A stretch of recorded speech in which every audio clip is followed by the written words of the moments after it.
Good morning, everyone. Welcome to our webinar for this morning. I'm Fitzroy Walker. I'm the chairperson for the CHTA Task Force on Technology.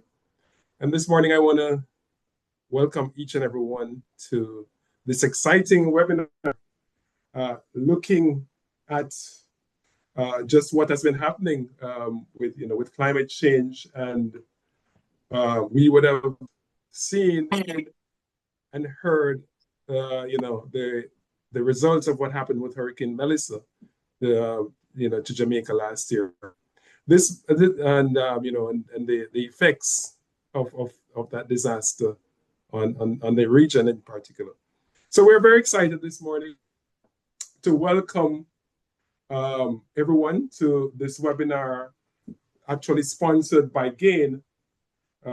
GAIN Advisory International Network is a team of professionals who focuses on technology and has partnered with CHTA to provide support for our hoteliers within the Caribbean region.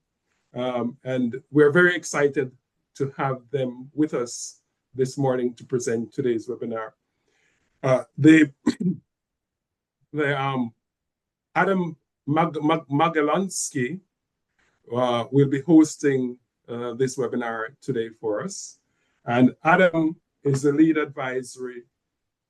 advisor at Growth Advisory International Network, GAIN, and he focuses on strategic advisory for independent hotels, small groups, and new developments in the areas of financial planning, technology, wellness, direct bookings, and overall guest experiences. So Adam, we're very excited to have you on board. And at this time, I really want to thank you and welcome you to our panel. Thank you. We're not hearing you. We're not hearing you, Adam. Okay, yeah. Let me try this. It's showing up as working for me, right? Yeah, it's okay. I'm hearing you now. Okay, all right. So thank you for having us on board, Fitzroy. It's actually a delight to talk about this because it's so important for right now and for the entire foreseeable future, 5 years, 10 years, 20 years. And I'm excited because we have two incredible panelists on that come at this problem from two different angles. Andrew focuses on systemic design, dealing with environmental design, that angle, and Carlos comes at this from the physical infrastructure, both looking at it saying, what can we do right now? What can we do in 3 years' time? What can we do in 5 years' time? What can we do in 10 years' time to make our resorts and our communities more climate resilient? So with that as an intro, I want to always start with why. And the why here is, why do we need to prioritize climate resilience right now in 2026, as well as for the foreseeable future? Andrew, do you want to kick things off here? Yeah, of course. Thanks for having me. Again, Adam, Fitzroy, CHTA, and everyone who's joined the call this lovely morning. And I guess the why is that these events are increasing, and islands and small island developing states are very much the most exposed to this. So, and at the same time, the economies are very much dependent on the environmental assets, the social assets, and the infrastructure. So it's a very crucial time to actually be looking at how to become more resilient, which will be the core topic for our conversation today. Mm-hmm. And Carlos, in terms of resilience, what does that mean from a physical infrastructure point of view? Yeah, so thank you, everyone. So yeah, when I speak about resilience or climate resilience, I will say is I'm not really referring to like a sustainability in a marketing sense. I'm referring to a hotel's ability to anticipate, withstand, adapt to, and rapidly recover from like a climate-related stressor, right? So especially hurricanes, heat events, flooding, and sea level rises, right? So in the Caribbean sense, or Caribbean, right? For Caribbean hotels in particular, this is no longer a theoretical discussion, right? In my mind, this is an asset protection and capital access discussion, right? Resilience is about maintaining insurability, right, with your insurance company, protecting NOI and debt service coverage. Also, preserving long-term asset value and reducing operational volatility. Well, you kind of stole the words out of my mouth there, Carlos, with the next question is starting with why here is talking about the financial risks involved in all this. And, you mentioned insurability, you mentioned debt service coverage. These are very important things that ensure the survivability of the resort, which then takes care of the community in a lot of ways. So I'm wondering, Andrew, back to you, if you could color that a little bit more in terms of what you've seen in terms of the financial risks by not adopting a systemic approach to climate resilience. Yeah, thanks, Adam. Well, focusing on the systemic part, I mean, if you're not thinking about water runoff and algal blooms and the impact on the coral reefs, and the coral reefs being one of your better barriers for stopping the erosion and harm to your properties, and you're not actually thinking in the right sort of work, thinking in systems. But the nature of a lot of this work is actually you look after your ecosystem looks after you. I think one of the big challenges is that people don't consider is the amount of economic leakage that happens in a lot of these places, is that there's actually not enough financing locally to actually support the local community to actually do that. And each time a destination is hit, they get into a debt cycle, and it's a lot. It only gets harder and harder to bounce back, and becoming therefore less and less resilient. And now that we've covered off the why portion, one thing our listeners may have noticed about Andrew is he doesn't have a North American accent. And you are chiming in from Singapore right now. Vietnam, actually. Vietnam. I'm just looking close. Yeah. So you're a full 12 hours ahead of the Eastern Caribbean. And I'm wondering, Andrew, we're going to dive into our backgrounds now. I'm wondering if you could talk about the work and the work you've done in Southeast Asia and the similarities you've seen that can apply to the Caribbean. Yeah, of course. I mean, 2025, and I guess the last 5-10 years, I mean, it's been terrible for cyclones and hurricanes, depending which way that's been.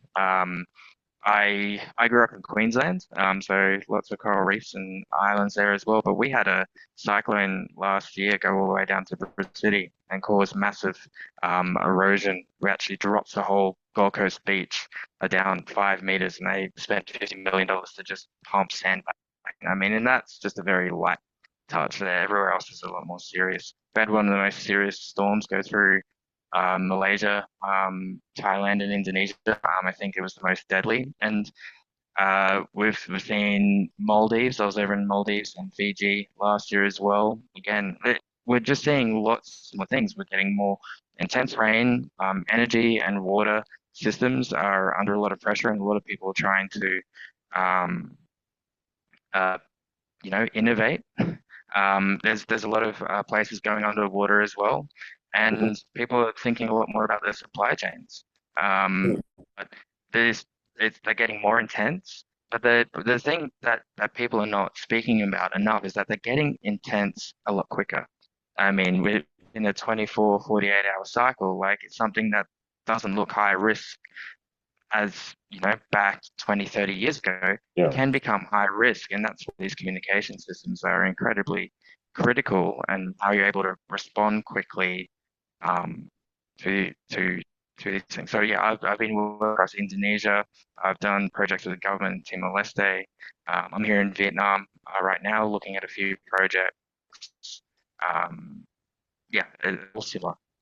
Yeah, the whole idea of these similarities that we're seeing right now in terms of managing sustainable growth in face of increasing risk and more severe events where something that looks like a Category 1 hurricane can be a 4 or a 5 out of nowhere, right? And you can't predict where it's going, and certain trajectories you thought were safe are no longer safe. And as you said, the word communications, you need to be able to have rapid response both before and after these events in order to have the smooth operations for supply chain, for your teams, as well as just giving surety to your guests, so that way your guests know what to do, whether they're on premises already or they're expected to arrive.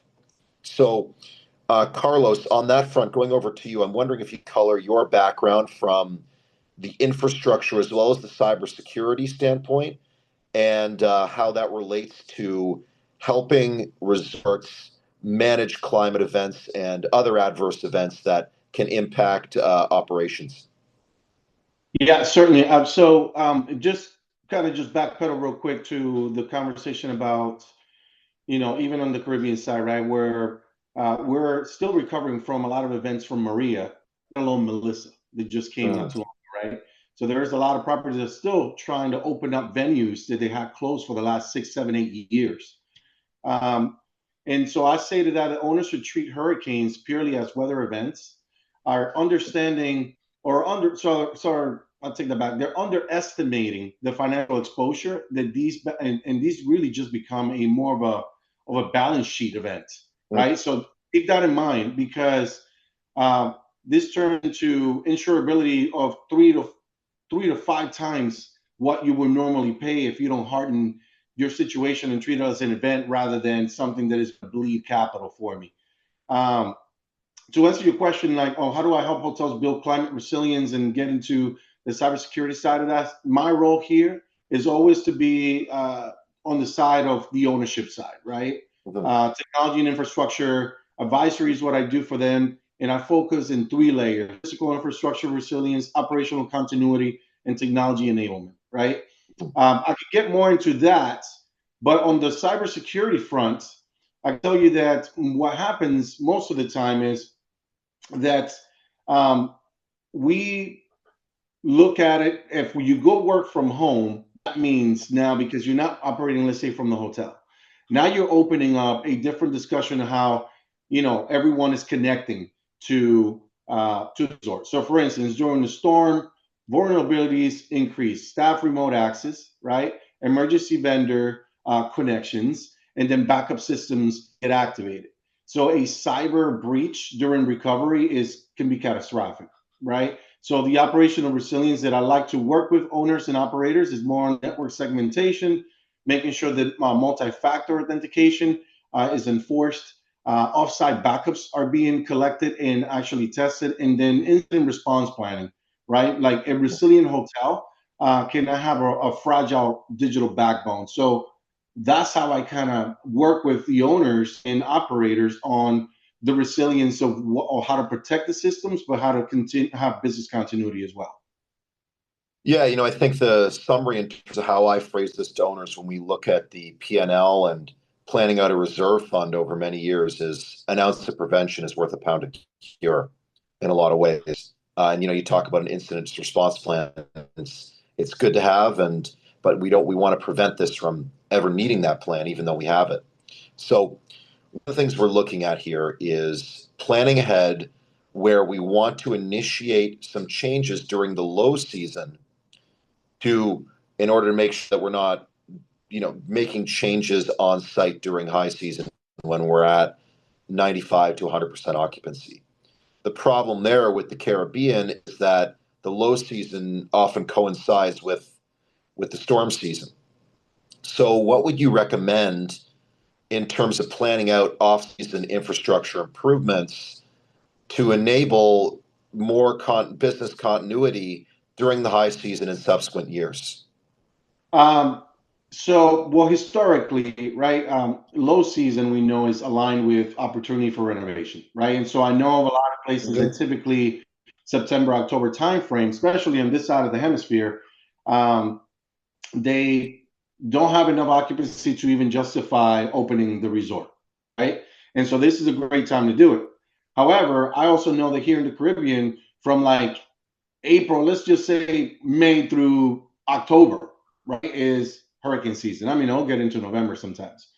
Uh, so today, that same period overlaps with like peak hurricane volatility, as we kind of talk about.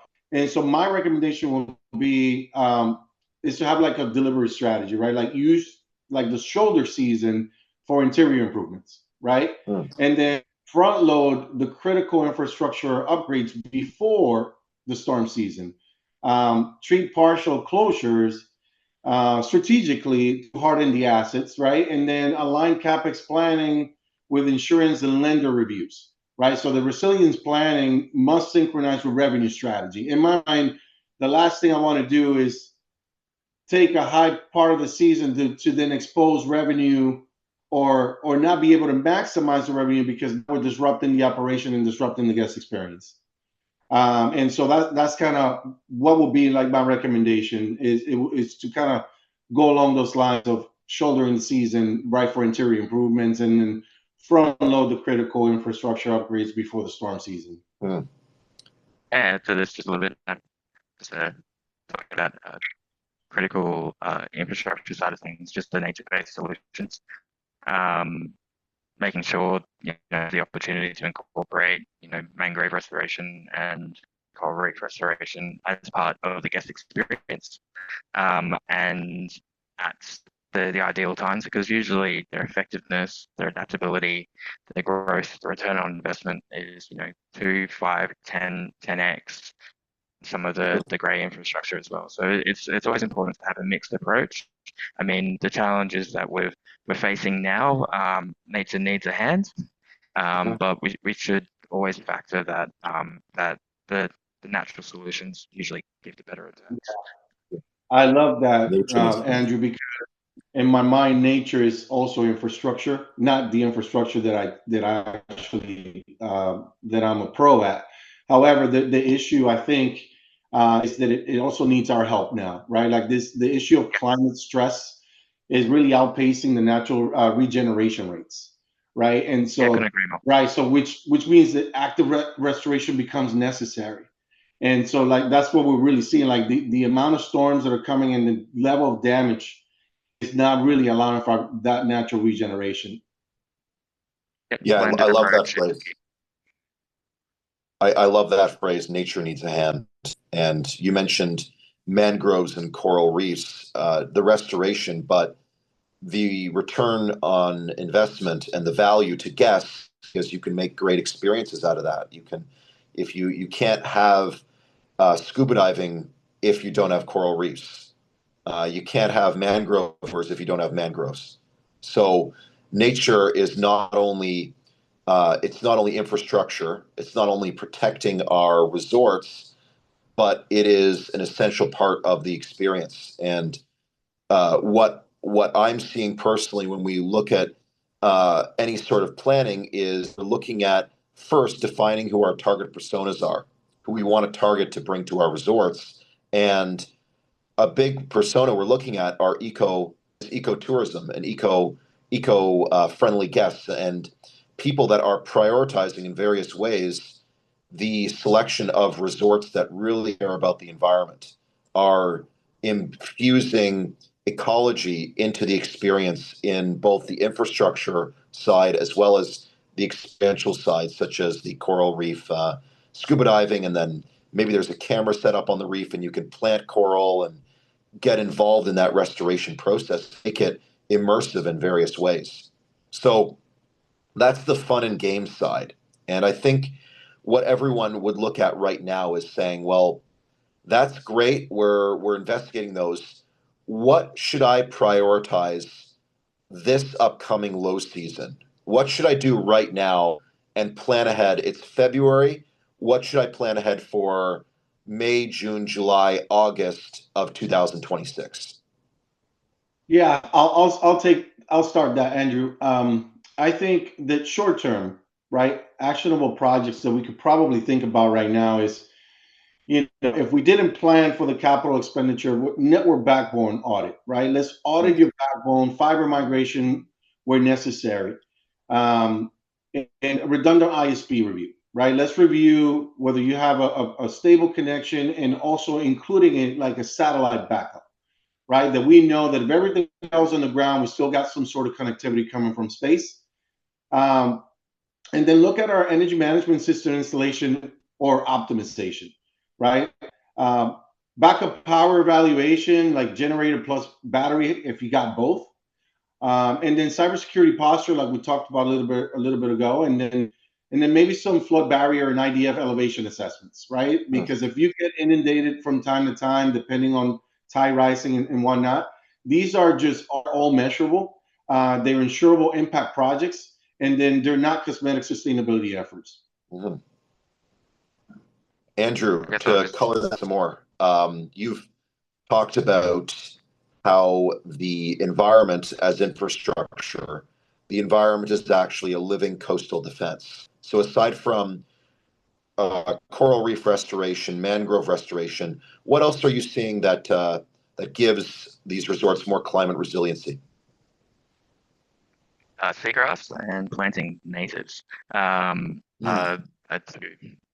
Because when you're planting natives, they grow deep roots, and the deep roots hold the soil together. But if we're able to just zoom out just a little bit, just to look at that relationship with the nature and the infrastructure, which is what we'd like to color.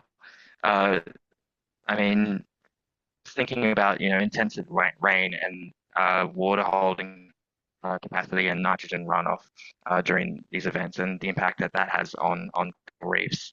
I mean, today there's not enough water recycling or water storage today. So looking at those infrastructure to make sure that you don't get that runoff that goes out, would actually hurts the coral, and then it's a vicious cycle. We don't have enough time to paint a full systemic view. I probably should have prepared some more pictures, but one thing triggers another, and it becomes this vicious cycle. So you really need to make sure that you're able to map your system. So for your low season activity, that was probably one of the things that I'd recommend, is actually map all your relationships and all your pieces to actually find where your greatest points of leverage are within this ecosystem. Yeah, it's same can be said for a lot of processes. What you got to put it all up on a board and visualize everything to see where those weak points are, and then from there you tackle them systemically, and you build a better system overall, just by visualizing all the points where you have the weaknesses, and then you improve on an as-needed basis.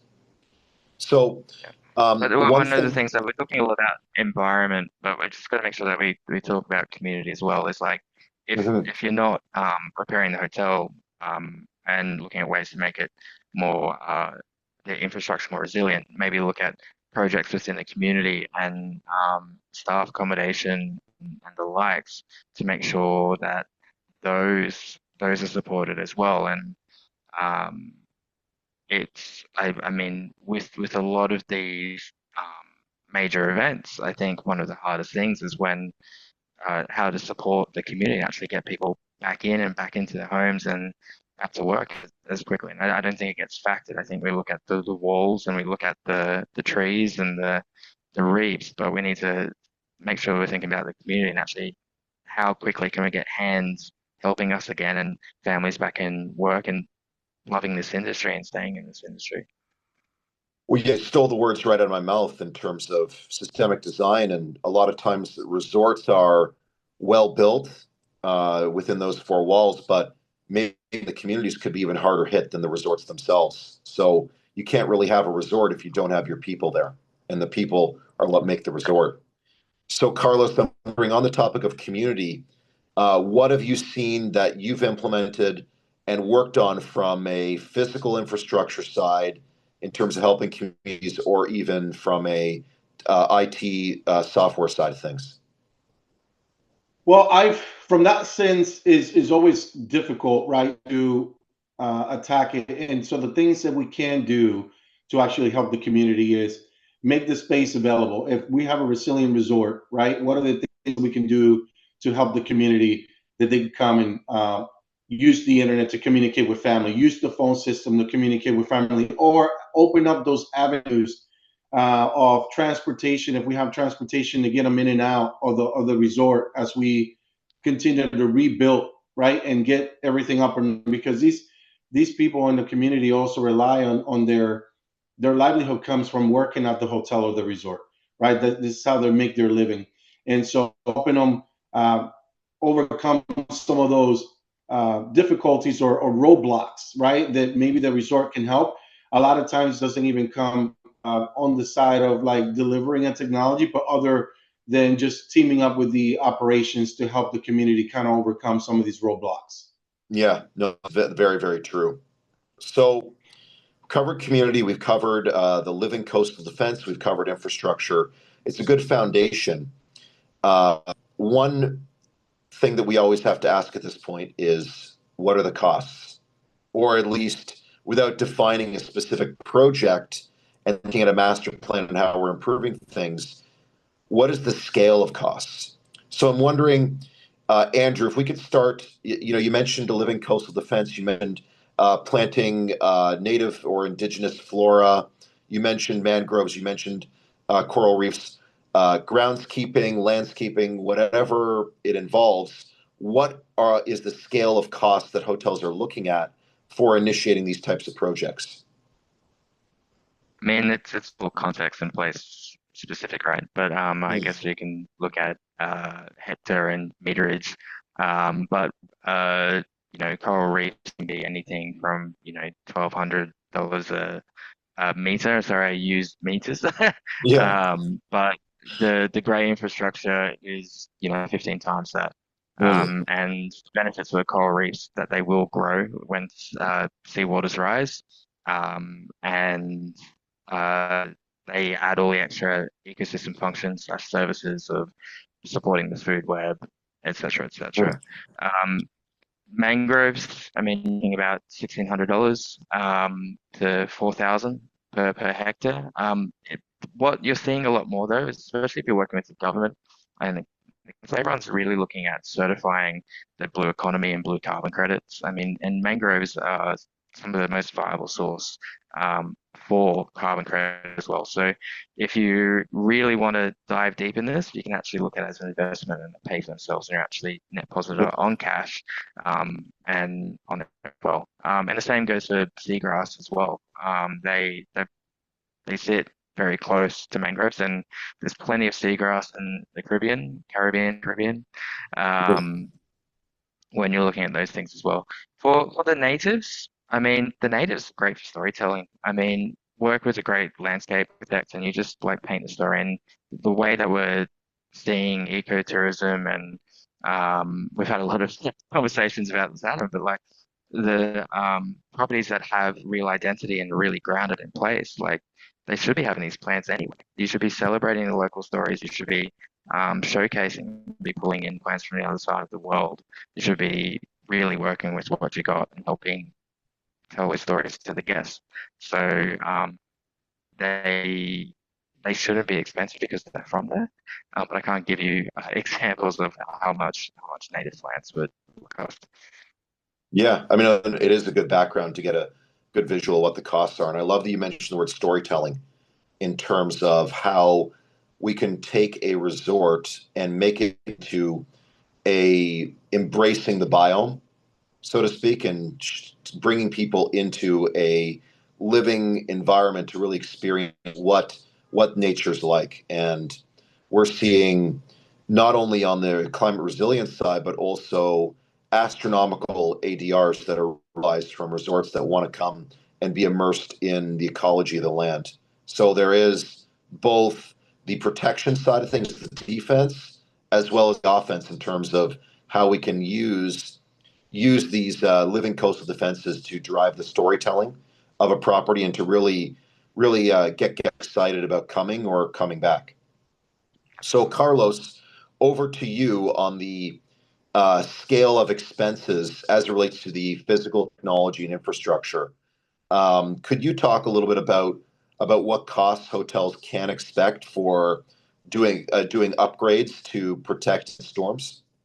Absolutely. I think it's all relevant also to size, right? In my, kind of to Andrew's, it's by hectare or by yardage or whatever the case may be. In this case, will be the size of the resort, the, how it's laid out. Is it spread out? Is it vertically? And so, but my key focus areas always are going to be around fiber backbone over copper.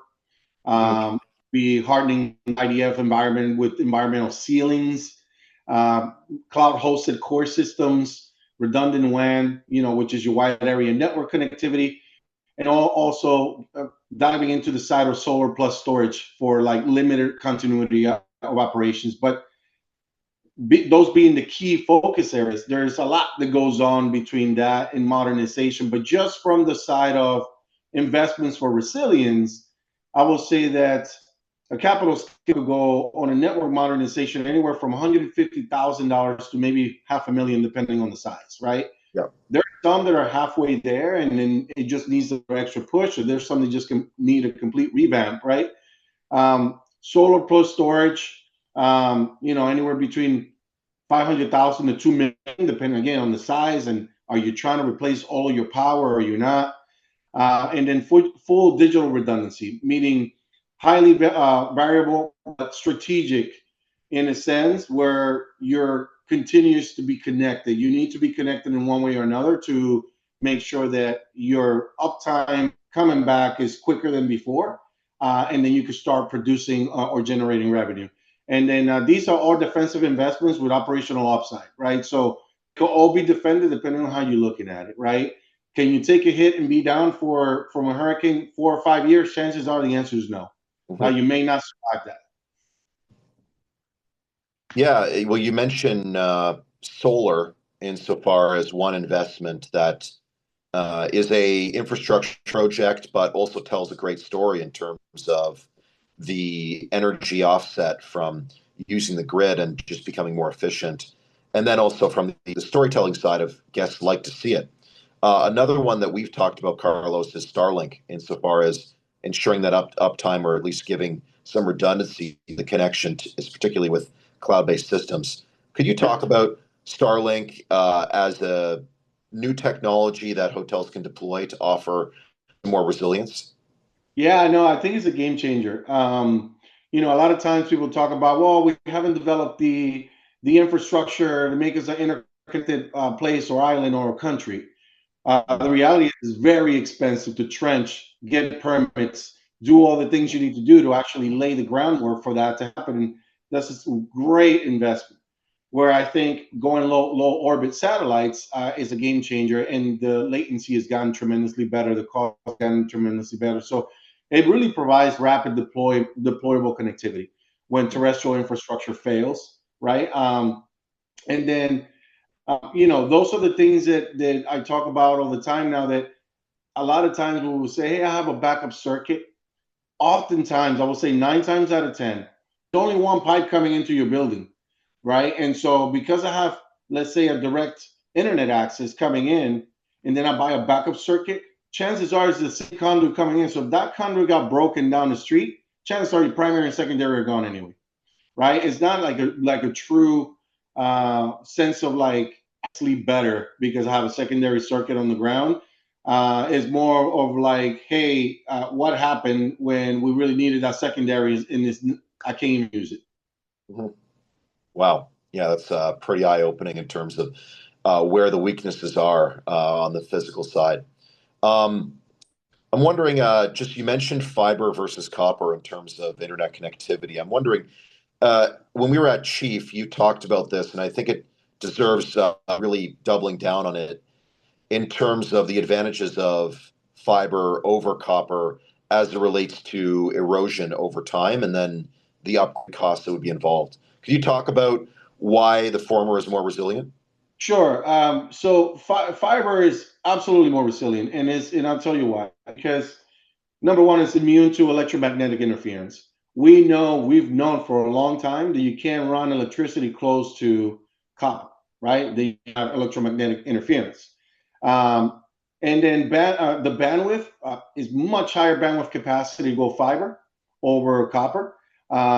Is also fiber will is future ready for AI in high density systems, right? So we all know that everybody talks about AI and the use of AI. The reality is the most artificial intelligence systems rely on continuous data feeds coming to it to learn and continue to actually bring the data in and spit it back out to you. So if there's no high density of that data coming back and forth over time, it's just going to become obsolete to have copper. And then lower signal degradation over distance. So you could go with fiber miles, right, without any signal degradation, whereas copper, you every 300 feet, you need to have a repeater in between. That now adds more electricity and power to repeat, more capital costs, more cooling down in that room, more fire suppression, right? That you need to put around the property. Yeah. So the drawbacks of having copper, susceptible to moisture and erosion, as we all know it. If you're in the islands or near the water, right, that salt water air will over time, quicker rather than later, will start eating up your copper inside those wires. There's lower ceiling of bandwidth, and then there's heat vulnerability. The hotter is in the room, the worse the transmission will be or connectivity. So I'm saying all that to say that there are drawbacks to fiber, and that is higher upfront cost for sure, right? And then physical fragility if improperly installed, right? So if they didn't terminate it correctly, and et cetera, et cetera. So, however, in coastal environments, fiber is king and strategically superior. Wow, that's very good summary. So, shifting off of the physical infrastructure, and Andrew, back over to you. When you talked about the community, another aspect to this is the localization of supply chains. And, we've talked about, if you can't have your teams come on site, you can't service guests. If you can't get eggs because your egg supplier is in the US and it's all orders are delayed by 3 weeks and you can't give your guests breakfast. And I'm wondering, could you color that in terms of what you've seen to really help hotels to localize the supply chain? Yeah, of course. I mean, with these extreme weather events, I mean, the ports are usually one of the first things that is up. And I remember when we were having our pre-call on this, talking about World Central Kitchen. And I think anyone who was there and has experienced it, like Andreas and the group, they really come in and show how it's done. And they do what they can to support local chefs and work with the local supply chain, making sure everyone's paid for. What we're finding a lot is, a lot of the island nations do have a 60 to, 80% dependency on imported food. And, saying this, you're like, okay, well, even if there's a climate event, that's going to still harm agriculture and farms. But there is still, just like there's solar and water technology, there are more, container farms and the likes as well. There's ways to ensure that there's a lot of food security in these extreme events, that you're not dependent on having emergency flights come in to drop food to come through. So it's just making sure that you've got that right level of infrastructure to make sure that you're able to support people through over a longer period of time if it was cut off from supply chain. But as I was bringing up before as well, it's like there's a whole economic principle here as well. If you're 80% of every dollar is going back overseas instead of going into the community, shipping croissants in from the other side of the world instead of, supporting the local bakery, you're not really supporting the communities and helping develop economic complexity that actually fosters more and more resilience and more industry in the process. So there's a few layers there, but yeah, buy local and you'll reap the benefits. Fix it. I will add other things to that too, Andrew. To complement what you're saying is not only reduces dependency on shipping, and it keeps the economic value within the community, but it also reduces emissions, right? The more stuff you need to be shipping in and out, right? The less Scope 3 emissions that we're producing out at sea for most stuff, right? So, I love it, but you know, without jumping ahead of anything, or maybe taking Adam's word, any thunder, I think that there's also a story to be told, right? Because Yeah. you know, you guess value authenticity, right? And so when you're doing something from the local providers in the local land, now it becomes a brand feature in a way, right? To where, Absolutely. you know, it's local sourced, it's a big differentiator for culinary, for the cultural storytelling, right? And the partnership narrative of the community. Yeah. No, that's so true. It's turning climate resilience into a brand feature and part of the story, and guests value it, and you can put a monetary value behind it as well, and then just the reshoring of dollars in that great economic cycle to really help the community and then tell that story, and it becomes a virtuous circle. Um, Within that, Carlos, you mentioned a term there, scope 3. I'm wondering if one of you could first give a definition of scope 1, scope 2, scope 3, and then offer a way by which hotels can actually calculate and track that. Yeah, I will defer this one to Andrew from the environmental Yeah, side. Yeah. that's okay. No problem. Yeah. So scope one are emissions that you generate yourself, assuming you have your own oil refinery, Yeah. oil power plant. Scope two is purchased energy. Scope three is everything else. So that is the embedded carbon in the products that you purchase. You have a steak. It's what is the embedded carbon in that from the methane that cow has emitted. But there's also things like the upstream supply chain. So all the transport that's got it to where it is today. It's also the downstream. So if you don't finish it and it goes to landfill and creates more methane, that's your downstream scope three as well. So Mm. on average, a lot of industries, everyone's been focusing on scope one and two because it's pretty easy to calculate scope one and two Yeah. because it's like, okay, what's my energy bill and what's the energy mix? Scope three is like, what is the full history and the future of every single thing that I have? So it's quite difficult to calculate. So in a past life, I looked after procurement at a core hotels, and this was one of the big things that projects I was working on, and working with supplier partners to enrich our data because it is a provenance and a data challenge at Mm. the end of the day. It's like how do you get that farm to fork and then leftovers afterwards, calculation per product that comes through. So it's very much, I'll hand it back over to Carlos here because I'm just going to intro scope 1 to 3. But it's about just having that clear data set of every single item that you purchase. One caveat before we drill too hard into this is that a lot of people have been focused far too much just on the carbon footprint. And I think it's really good today that we've been talking about water, we've been talking about community, we've been talking about biodiversity. There has been a carbon tunnel vision, and we're very much getting to a point where we are having a more holistic view on actually solve sustainability. So it's not all about carbon. It's just being our first thing that we're getting our heads around. Yeah, I mean, you have to tackle it one thing at a time sequentially. So Yeah. if carbon is the first thing, then let's focus on that, or at least make some headway. Carlos, over to you. Yeah, I would just say that to everything that Andrew said is just to summarize, resilience just improves when supply networks are geographically closer, right? Mhm. In every single way you want to look at it, environmentally or sustainably. Mhm. So now, as we are closing out this 1 hour session, looking more positively, one thing we've talked about is the storytelling element. I'm wondering if you could color this statement any further in terms of how hotels can imbue the love of their lands to enrich the guest experience through climate resilience efforts without it being intrusive. Do you have any other thoughts?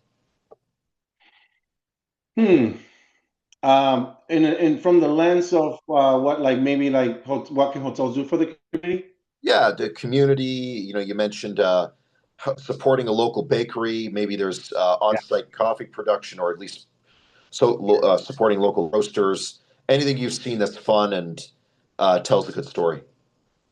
I've seen quite a bit of in the last couple of years, some really good stories about how some of these hotel owners and hotel chains are helping the community, from helping them fund, their own electrical panels or solar panels at home, Mm. right? Or staff housing investments, storm preparedness training, and microgrid participation in community food partnerships, stuff like that really help the community. And a lot of times there may be some costs involved, but there may be some some government subsidies, right? That they could tap into to help here for like training programs, right? And housing initiatives significant that may need a significant capex, and then like multi-million dollar scales of community microgrids. Any of these, right, initiatives reduce volatility and recovery timelines, but it also makes it educating the people, right, always goes a long ways, because it comes back full circle and everybody chips in. Mm. Andrew, any good hotel examples? I mean, to be honest, I won't be too big on this one. I'll just talk about, the Regenesis Institute's regenerative development and design, which I'm just looking at some of these Q&As we got teams talking about watersheds, so I may divulge a bit more about watersheds and that, but just adapting to context and place and the location, like be entrepreneurial and look at what's on your door and build some great relationships. I mean, it's what Carlos said, and I mean, there's some great things coming out of Bali. There's some good things coming out of Thailand. In my neck some people are doing better things in the Maldives. I'm finding it really interesting how, and again, we've spoken on about it, how this wellness journey, sustainability, luxury, you know, technology and experience, there's a level of convergence right now, and doing these things well is creating a lot of value for everybody.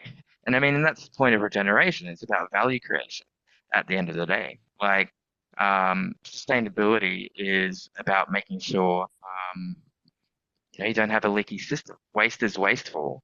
A lot Yeah. of the work that we do is actually making sure that you're closing these loops and that actually making sure you're optimizing the systems at all times and making sure it can bounce back and grow and create a lot more value. Yeah, that's so true. And it's great to bring us over to our final question before we open up to Q&A. What we essentially want to do with climate resilience is go from sustainable to regenerative. And I'm wondering, just from our two incredibly insightful panelists here, if you could give us just what would you recommend as the next steps to make that leap from sustainable to regenerative, both in ecology and infrastructure? There's so much here, right? And there's so many of them that are already starting to do all these things. From my lens, the leading properties that will lead the way, or what they can do. Number one is be integrated, right? Integrate people, because isolated initiatives really don't scale. And the leading properties will have renewable energy efforts, water reuse systems, low sourcing of programs, and waste diversion strategies and staff training, like we were talking a little bit ago. My recommendations to something like this, we shift from green to regenerative, and infrastructure modernization over time, ecosystem restoration, community investment, technology integration, and again, financial alignment with insurers and lenders. Andrew, would you have anything to add there? Because you've taken a very deep systemic approach to any project, and it's beautiful just to hear you talk for an additional hour about everything. So could you give us just some final words of wisdom? Yeah, don't helicopter projects in. Like, work with people. Don't do things for people. I think one of the big problems, especially, projects that I've been doing across Asia as well, there's been a lot of aid and people coming in and nothing really catches because you're not actually having real conversations with people down the road. So have real partnerships, give real participatory projects work with people authentically, as you want to be authentic as well, and build from the bottom up. It's everything else, like all environmental and social and all the other benefits come from there. But if you're really trying to get to the storytelling, the resourcing, and the people who are invested in the potential of the place, and you're not just looking at the problem solving, you're looking at how do you unlock the potential and the value. And that's the whole point of regeneration is you need those people. And they're not always the top, they're not the C-suite or the leaders. Is like there's the people who just have the spark and the passion to bring things together. And sometimes you just need people who can get everyone around the table and keep people moving forward. And have some regular meetings and have some checklists, right? Mhm. Yeah, Yeah. no, I would like to throw some final thoughts to just jump and finalize on what Andrew just said, which is, regenerative hotels really what they are is that they reduce volatility, improve insurability, recover faster, and protect long-term asset value. So resilience is just not an environmental strategy. It should be, and it should always be looked as a capital preservation strategy, right? Because at the end of the day, you want to have business continuity because that delivers a whole bunch of more of the benefits, not only for the community, for the insurability, because it continues to change. Wait till the next storm and see what happens with that insurance premium. Yep. There's a lot to tackle, and I can't thank you both for coming on to share some words of wisdom. We're going to open it up now with, I guess, around 7 minutes left to Q&A, and I'm just reading these out here, and we have the first one coming in from Mikey at Belongo Bay. So Mikey, if you're there, this one, I guess I'll just read out what you said here. For small-sized independent resorts already investing in nature-based infrastructure such as flood mitigation, what forms of documentation or performance metrics are insurers and reinsurers actually beginning to recognize as meaningful risk mitigation? And how can owners translate these incremental resilience efforts into improved insurability or premium stability before undertaking major capital projects? So I guess this is an insurance question. If either of you wants to kick things off to answer it. I would say that the first thing is, from the insurance side of things, I think is geographically different, right? Depending on where you are, knowing the laws and knowing what to tap it into, or working with your local governments on what are the subsidies that they're offering for rebuilding or reinsuring or helping you harden the property needs against what that investment is from the government to as a subsidy will be a good start, right? Because if we do a deep dive, let's say, of your organization from a hardening perspective, from an infrastructure as it relates to systems, may not be as significant as what the actual building requires from depending on your jurisdictions. But at the same time, it could be something that could be sunk into a construction project, and that needs to be explored. I mean, I know it's pretty broad because we need to be a little bit more laser focused in your jurisdiction and what are the things that the government subsidies are allowing for, or what can you write off. But at the same time, so then like that, the impact is not so hard on your pocket. Right. If I may add, there's always numbers. X amount of mangroves, X amount of positive impact, and then it's about getting that audited. It doesn't really matter if it's small size independent resort. Just again, it's looking at your area and your watershed, larger area. But I'm seeing some good success in this part of the world, that people are very much taking this seriously. We've got the likes of JLL, I've been speaking to on that front. Very much.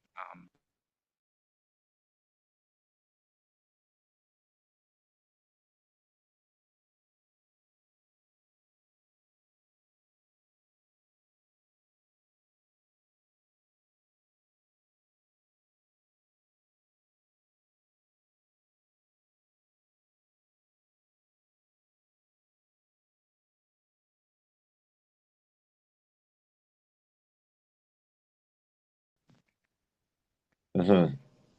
Carlos, any thoughts on nature-based solutions?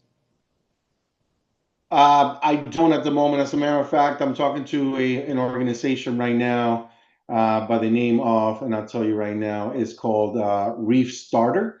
And so once I have more on that, I will bring that to the discussion. But right now, I really don't have much to offer in technology solutions that I can say that I've vetted for this. Right. Sorry, So, yeah, EBA's ecosystem-based adaptation, and apologies, Andrew, for not pulling that one out. But I think we spoke through that. It's about yeah, using mangroves to reduce storm surges and having a systemic approach. But yeah, I think there's a lot more solutions in there because you can have more models in there, and you're actually mapping the full ecosystem. yeah. And relationships there. Yeah, the full ecosystem. I think that's a great way to finish off here. So at this point, I'd like to thank everyone for joining us for this this webinar. It's been fantastic. Fitzroy, I'm going to pass it back over to you if you had any closing thoughts here. Okay, thank you, Adam. This is quite interesting and just listening and so much insight. I'm grateful for the panel and the ideas that were shared. Just want to thank everyone for attending today's webinar. And as our appreciation to you for attending today, we are sharing some tech insights developed from Chief 2025. And this document has been posted in the chat. Please stay tuned for details on our next webinar, which is scheduled for March. And once again, just on behalf of CHTA, just thank everyone. Great panel, Andrew, Carlos, Adam, and the team at CHTA. Thank you very much. It has been a great session. Have a wonderful day, everybody. Take care, everyone. Thanks, everyone. Thank you. Thanks. Okay. Thank you.